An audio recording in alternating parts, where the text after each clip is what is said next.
Sting has announced his impending retirement last night on AEW Dynamite, revealing when his final match will take place for All Elite Wrestling in his illustrious pro wrestling career. Details on that, plus Juice Robinson will challenge MJF for the Dynamite Diamond Ring next week on Dynamite. MJF, speaking of the AEW World Champion, went face-to-face last night with Kenny Omega, possibly teasing a feud between the two for the world title in the future. Omega went off against Kyle Fletcher last night on Dynamite 2. Over 2,000 tickets were sold for last night's Dynamite and Rampage taping after the announcement that Mistico would be competing on Rampage. Lance Archer competes on his first match on AEW television in over a year last night on AEW Dynamite. Rob Van Dam will be back on AEW TV next week as he teams up once again with Hook in Philadelphia.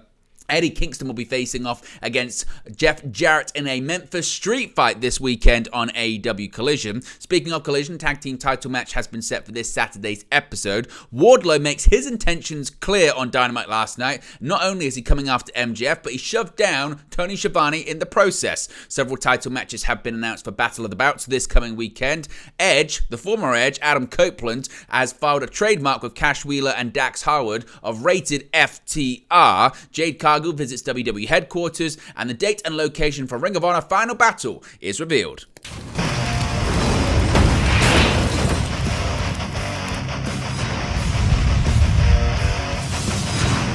Hey guys, welcome back to Wrestling News 365. Hope everyone is doing very well. As always, there are plenty of news stories to get into in the world of professional wrestling. Let's get straight into it. Let's start off talking about the icon that is Sting, because he has announced his retirement is coming very, very soon. The former WCW World Heavyweight Champion Sting addressed his future of his in-ring career on Wednesday's episode of AEW Dynamite in Rosenberg, Texas. Sting pointed out that he wrestled his first AEW match at AEW Revolution 2021 and announced that his retirement match would take place at AEW Revolution 2024. Now, there's no word on when or where AEW Revolution 2024 is set to take place just yet. Nevertheless, it's a big announcement that this will mark Sting's final match in his pro wrestling career. Sting mentioned at the WWE Hall of Fame induction that he had back in 2016 that the only thing for sure is that nothing is for sure when it's talking about Sting, hinting that his original retirement in 2015 wasn't permanent. But on Wednesday, Sting made himself clear by saying the only thing that's for sure is that the Revolution 2024 match will be his final match. Sting had initially retired after suffering a neck injury at WWE Night of Champions 2015, where he was facing WWE Champion Seth Rollins in the main event. During Dynamite, Sting mentioned that he wasn't quite satisfied with that retirement and that his AEW tenure had helped put a cap on his 30-plus years in professional wrestling. So Sting will be having his final match at AEW Revolution in 2024. Who do you think Sting will face off against? Who is the perfect opponent for him to have his final match against? What do you think is going to involve? How do you think it's going to involve Darby Allin? Let me know your thoughts about his speech last night, as well as who you think he'll have his final match against prior to his retirement. Let me know your thoughts about that in the comment section below. Now, Juice Robinson will be facing off against MJF next week with the Dynamite Diamond Ring on the line. The winner of the Dynamite Dozen Battle Royal has been revealed and will face MJF next week on Dynamite. On the October 18 edition of AEW Dynamite, the main event saw this year's Dynamite Dozen Battle Royale to determine who would face Maxwell Jacob Friedman for his Dynamite Diamond Ring on next week's October 25 episode of Dynamite from Philadelphia. Several competitors made their presence known throughout the course of the bout, including Daniel Garcia, who constantly had his differences with his tag team partner Matt Menard due to his dancing. With the show taking place in Houston, Texas, Dustin Rhodes had his fair share of moments, with one instance seeing MJF, who was on commentary, paying Dustin money to deliver the Shattered Dreams on Juice Robinson. This didn't stop Robinson from making it to the very end of this Battle Royal, though. The bout came down to Juice and Max Caster, who was looking to impress the AEW World Champion MJF after once again proposing them aligning to face Bullet Club Gold. However, Jay White would attack the AEW World Champion at the commentary desk. Maxwell Jacob Friedman looked to have the upper hand when White delivered a low blow to leave him laying. With MJF down, Caster was distracted. This allowed Juice to put on his fake ring and deliver the left hand of God on Max before eliminating him to win the match. Juice Juice Robinson will now face MJF for the Dynamite Diamond Ring on the October 25 episode of AEW Dynamite from Philadelphia. So the continuation of the MJF and Bullet Club Gold storyline continues. Of course, MJF set to defend the AEW World Championship against Switchblade Jay White at Full Gear next month. Now, speaking of MJF, he maybe teased what his feud could be after he's done with Bullet Club Gold, as he went face-to-face with Kenny Omega last night. On last night's edition of Dynamite, Kenny Omega went one-on-one with Kyle Fletcher for the first time. We'll speak about that in just a second. But ahead of his bout, Omega had a backstage interview with Renee Paquette, where he spoke about the upcoming matchup, but he also set his next goals for the fans. Omega said that he will beat Fletcher, take care of the Don Callis family, and then fans might get the Kenny Omega of old who wants the AEW World Championship. Speaking of which, the AEW World Champion MJF then stepped in to confront Omega and show respect with a handshake. After Omega accepted the handshake, MJF pulled the former champion in to say, 13 days, bitch. This is referring to MJF being only 13 days away from breaking Kenny Omega's record as the longest reigning AEW World Champion at 346 days. This has marked the first time that Omega and MJF have gone face-to-face on Dynamite and teases a big, huge dream match for the fans. So do you think this is an indication of where we're going after MJF is done with Bullet Club Gold and Kenny Omega is done with the Don Callis family? Now, speaking of Omega, as I mentioned, he faced off against Kyle Fletcher on this week's edition of AEW Dynamite. On the October 18 edition of the show, Kenny Omega went one-on-one with Aussie Open's Kyle Fletcher. Ahead of this first-time ever matchup, the Don Callis family came out to address their recent actions. Callis and Powerhouse Hobbs brought up Hobbs' victory over Chris Jericho on last week's show. Hobbs mentioned that when he was 7 years old, his big mama brought him to a show to see Jericho. However, when Jericho came out, he walked right past his grandmother and told her to shut up. Callis then brought up the winning streak of his group, but then mentioned that the only loss they have was thanks to Kyle Fletcher. This brought out Fletcher, who said he only teamed up with the Don Callis family after Will Ospreay begged him to help out. Callis said that Fletcher had potential, but would have to prove himself against Omega during the broadcast. If he did that, Callis might want to induct Fletcher into his family. This led to the bout between Omega and Fletcher, which turned out to be a back-and-forth contest that showed just how much the Aussie Open member has improved. Fletcher had Omega on the ropes on several occasions, including locking the former AEW World Champion in a Dragon Sleeper that almost gave him the submission victory. However, Omega was able to hit a timely V-trigger followed by the One-Winged Angel to pick up a crucial singles victory. So Kenny Omega back on somewhat of a winning streak potentially. Now, speaking of last night's Dynamite, of course, there were several people wondering what the Mistico effect would be. Of course, Mistico booked for the show taking place after Dynamite. That was taped for Friday, that being AEW Rampage. And there's been lots of discussions about ticket sales when it comes to AEW events recently. But this is quite interesting stuff. So AEW reportedly had a packed house in suburban Houston, Texas, thanks to the addition of the NWA World Historic Welterweight Champion Mistico. The Wrestling Observer newsletter's Dave Meltzer took to X, formerly Twitter, to say that since the announcement of Mistico's match against the NWA World Historic Middleweight Champion Rocky Romero, obviously that was taped for Friday's episode of AEW Rampage, over 2,100 tickets had been sold, with AEW opening up additional seating at the time of the post. Meltzer gave some credit to lowering of ticket sales, but also notes that the Texan crowd appeared to be turning out for the Lucha Libre star to mark Mistico's debut. Now, again, it must be pointed out here that it's not just Mistico's announcement. There were several other factors, of course. There was a lot of local promotion in Texas done prior to the events last night. In addition, the Mistico announcement clearly moved tickets too. Plus, people are pointing out that several ticket prices were lowered. So, is it one thing in particular? Is it Mistico's announcement? Is it a lot of the local promotion that they did? Is it also the lowering of the ticket sales? Or like anything in life, is it a combination of them all? Let me know your thoughts about this in the comment section below.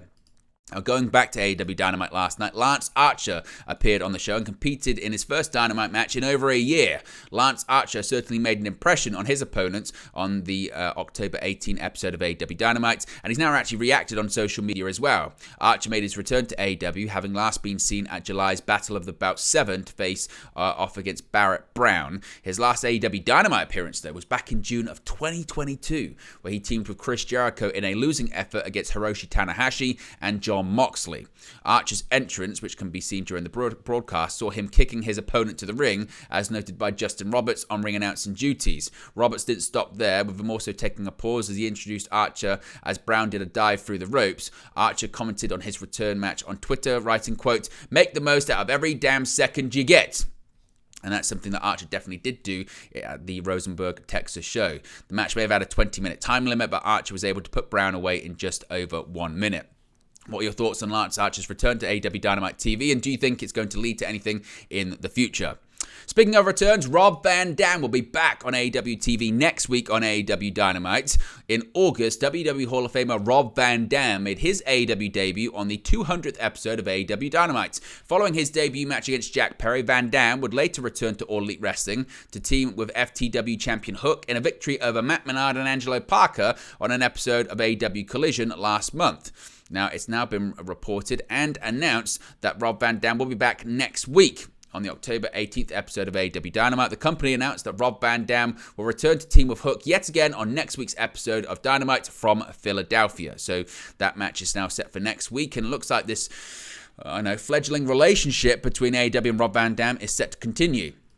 Let's switch gears and talk about AEW Collision this Saturday, as we're going to be getting a Memphis street fight during the broadcast on TNT. Ahead of the October 10 Title Tuesday episode of AEW Dynamite, Eddie Kingston defeated Minoru Suzuki to retain the Ring of Honor World and New Japan Strong Openweight Championships on the buy-in. Since winning the Ring of Honor World title, Kingston has been confronted by Jay Lethal and his group for the former two-time champion to get a title shot. On last night's episode of Dynamite, a confrontation was conducted by Stokely Hathaway between Eddie Kingston and Jay Lethal, who was alongside Jeff Jarrett, Karen Jarrett, Sanjay Dutt, and Satnam Singh. Hathaway, who is a member of the Ring of Honor Board of Directors, announced that Kingston will face Jeff Jarrett in a non-title match. Stokely added the stipulations of the match being a Memphis street fight, and if Jarrett wins, Lethal will get an opportunity at the Ring of Honor World Championship. So, could we see Jarrett upset Kingston and possibly, just possibly, earn Lethal a world title shot in the process?